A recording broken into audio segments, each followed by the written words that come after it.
Faleminderit zoti kryetar, duhet të shpenzoj vetëm 2 fjalë për atë që është tema e ditës, pikërisht zjarri që ra në pallatin në farmacinë nëmër 10, jo për të bërë politik, por për të ngritur alarmin për sigurinë e banorëve të qytetit, duke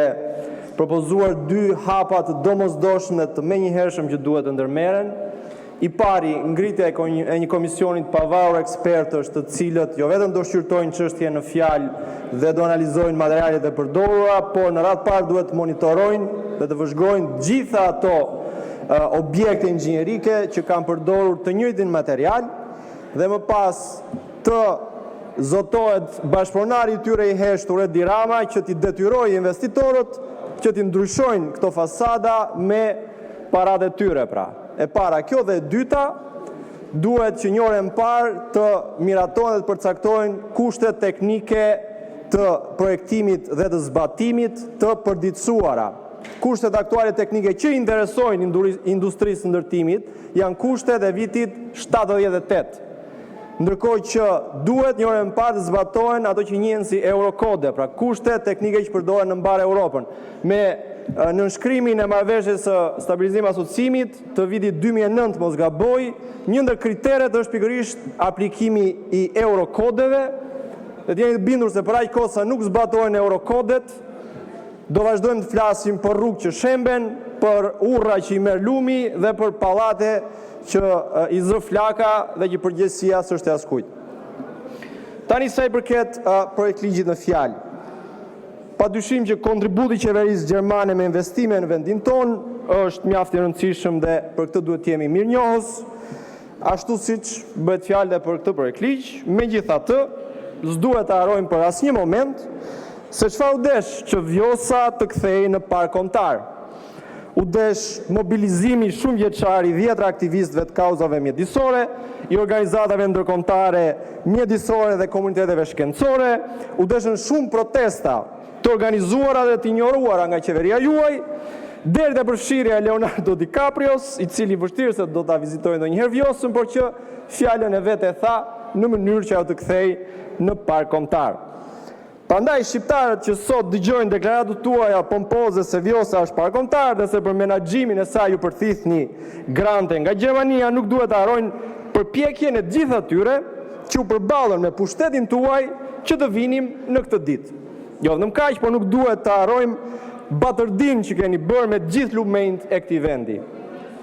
Sa e përket menaxhimit të mburimeve ujore, nuk duhet të harrojmë banorët e 36 fshatrave të Luginës së Shushicës që kundërshtojnë devijimin e burimit ujor për furnizimin me ujë të pishinave dhe rezorteve luksoze që janë ndërtuar nga investitorët tuaj strategjik, që nga Palasa deri në Borshë e më tutje. Nuk duhet të harruar se aktualisht janë 2 hece të ndërtuara në degët furnizuese të lumit Vjosa, ai Langaricës dhe i Çarshovës që ndikojnë në sistemin lumor të Vjosës.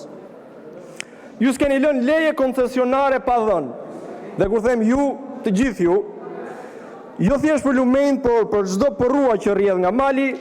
që të futet në perturbacione që furnizojnë hidrocentrale me kapacitet mize, që shkatrojnë natyrën, rrezikojnë aktivitetin ekonomik bujqësor e blegtoral të komuniteteve lokale, madje rrezikojnë vetë banorët për furnizimin me ujë të pishëm. Që për vitin 2007 janë dhënë rreth 500 lekë koncesionare për ndërtimin e heceve dhe disa qindra për tyre janë ndërtuar, ku pjesa më e madhe janë me kapacitete 9-15 MW dhe kontribuojnë në vetëm 1% të bilancit total të energjisë elektrike të prodhuar në vend. Me fjalë të tjera, hidrocentrale që përthithin burimet ujore pasurojnë atë që e kanë ndërtuar dhe që e shet energjinë për vite me radhë pa ndonjë kosto të shtuar, por që nuk kontribuojnë thuajse fare në nevojat e furnizimit me energji elektrike të vendit. Nuk duhen harruar 11 lejet për hece në parkun kombëtar të Valbonës, për të cilat banorët dhe aktivistët ende ngjyqeve. Nuk duhen harruar banorët e Kurdarisë dhe të Suçit në zonën e Klosit dhe të Matit, banorët e Martaneshit, banorët e Fushbullqizës, e të sa komuniteteve tjera, të cilave po rrëmbehet burimi jetik i ujit për të ndërtuar hecin e Radhës, oligarku lokal i Radhës. Janë gjitha këto komunitete njerëzish që përmenda të cilëve u duhet të përballen me policinë e shtetit dhe me dhunën e kërcënimet e halabakëve të paguar nga këta që quajnë veten investitor. Nga ana tjetër, nuk duhet harruar se si nxjerrja pas një kriter mjedisor e zhavorrit nga lumenjt për të përdorur si material për ndërtimin e kullave të betonit ka sjellë devijimin e lumenjve nga shtrati i tyre natyral. Dhe kur abuzon me natyrën, duhet të përballesh edhe me hakmarrjen e saj. Prandaj janë poda lumenj që po shkaktojnë erozionin, që merr me vete rrugët të cilave sapo u keni prerë shiritin. Është mungesa e mirëmbajtjes së argjinaturave që ka sjellë daljen e lumenjve nga rrjedha dhe përmbytjet e tokave bujqësore sapo shfaqen shirat e para. Është gjithashtu mos funksionimi i sistemeve të pompimit dhe i stacioneve meteorologjike në ditët e sotme, ndërkohë që eksperjenca e shkuar e inxhinierëve hidroteknik dhe hidrogjeolog dikur kërkonte që të monitorojnë në mënyrë të vazhdueshme rrjedha e lumenjve dhe niveli i ujit në çdo urë, në çdo digë dhe në çdo stacion pompimi, niveli i sedimentimit në diga dhe në deltat lumore e shumë çka tjetër. Aktualisht kemi sistem kullimi dhe drenimi që rrezikon ta rikthejë ulësirën perëndimore në moçal dhe të rikthejë malarjen si një realitet i ri, edhe pse i vjetër, në memorien e tyre nëpër familjet shqiptare. Pas vendosjeve demografike që kanë ndodhur në 35 vitet e fundit, askush s'e ka prishur Terezinë për të ndërmarrë një studim të mirëfillt për nxjerrjen jashtë funksionit të këtyre sistemeve drenimit. Çdo sezon shirash, kur përmbyten tokat bujqësore, kemi mobilizimin e ministrave dhe deputetëve të mazhorancës me çizme deri te gjuri. Secili për ju jam i bindur se i ka nga një palçizme në shtëpi për këto raste, që të dilni e të bëni foto dhe video me banorët e përmbytur, e që kur vjen puna nuk u jepni as kompensimin për dëmin që është bërë, por për zgjidhje inxhinierike afatgjatë të problemit, as që bëhet fjalë. Aktualisht zonat rurale vuajnë nga një mungesë totale e menaxhimit të mbetjeve. Pas dështimit spektakolar të inceneratorëve, paratë e cilë vodhën për që të ndërtuan kur, dhe që tani më do shpenzojmë 700 milion euro të tjera për të rikthyer tek landfillet. Ndërkohë fshatrat e vendit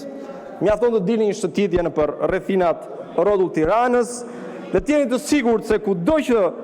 do të shkoni do të gjeni nga një pirk me plera. Janë ato plera që me shiun e parë hyjnë në rrjedhën e prenjve, e më pas në rrjedhën e lumenjve për të dalë në detin Jon, në detin Adriatik, që eventualisht të ankohen kroatët sepse në plazhet e tyre në sezonin e verës shfaqen me një korrektesë të përvitshme ambalazhe plastike me logon gjuhën shqipe. Shqipërisë, ndër shumë dhurat të tjera që i ka falur natyra, i ka falur edhe 8 lumenj të mëdhenj e të rrëmbyeshëm me plot degëzime që rrjedhin nga zona malore të lindjes drejt ulësirës perëndimore. Sikur në Shqipëri të mos në qeverisnin hajdutët, këto burime ujore do të siguronin nevojat e banorëve lokal, të atyre pak që kanë ngelur tashmë, për ujë të pishëm dhe aktivitet ekonomik, bujqësor e blektoral, do të siguronin nevojat energjetike të vendit përmes energjisë hidrike, që është energji e gjelbër dhe që është ndër kriteret kryesore të Bashkimit Evropian, dhe sigurisht do të përbënin monumente natyrore për shqiptarët në radhë parë e më pas edhe për gjithë turistët. Sikur në Shqipëri të mos na qeverisnin hajdutët. Faleminderit.